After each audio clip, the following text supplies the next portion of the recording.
wing van sa isang corporate port sa Davao City.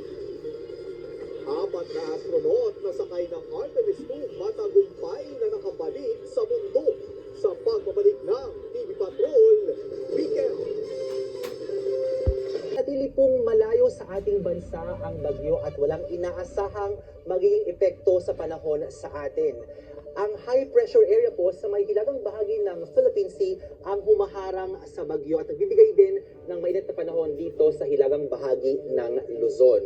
Posible pa rin po kapamilya yung mga localized thunderstorms sa ilang lugar sa ating bansa, lalo sa may Mindanao bandang hapon. Sa rainfall forecast ng The Weather Company para bukas, payday Wednesday, sa Mindanao nga may ulan umaga pa lamang sa ilang lugar sa may Surigao del Norte at maging sa Sarangani. Kakalat po yung mga pagulan sa Surigao dyan sa ilang lugar pa sa Caraga sa tanghali at yung sa may Sarangani naman sa may South Cotabato. Pero hapon ang pagsapit ng gabi, mas magiging maulan sa ilang lugar sa Soccergen, Maguindanao provinces at maging sa may Davao Region at Zamboanga Peninsula. Maaraw at tuyo naman sa malaking bahagi ng Kabisayaan, pero posible po yung mga pagkulimlim at saglit na mga daraang pagulan sa ilang lugar sa Samar, Leyte at maging sa Negros Island. Wala rin pong aasahang ulan sa buong probinsya ng Palawan bukas at magiging mainit po ang panahon maghapon.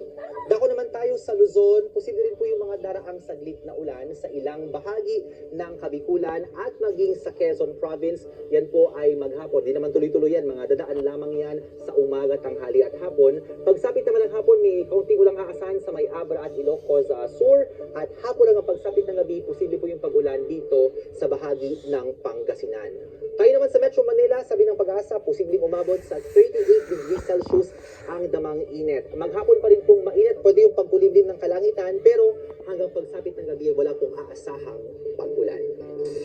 Yan ang update sa lagay ng panahon. Ako po si Ariel Rojas. Ingat na pamilya.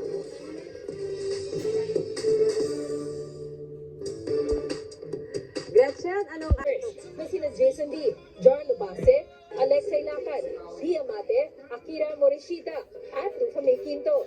Samantala, hindi pa dito nagtatapos ang pagpapasaya ni na Mariela JM dahil inanunsyo na rin ang dalawang kanilang inaabangang concert na JML Sings the Icons sa ilalim ng Star Magic Polaris. Ibida ang dalawa sa May 29, 8 p.m. sa North EDSA Sky Dome. Isang ingranding pasabog naman ang inaabangan para sa iba-ibang events mula sa Philippine Association of the Record and Ron Masana sa ABS-CBN News. At susunod, sulat kamay at mga pirma sa ilang dokumento ng confidential funds ni Vice President Sara Duterte na kitaan ng NBI ng pagkakapareho at paggamit sa online game na Roblox para umano i-recruit ang kabataan sa karangasan.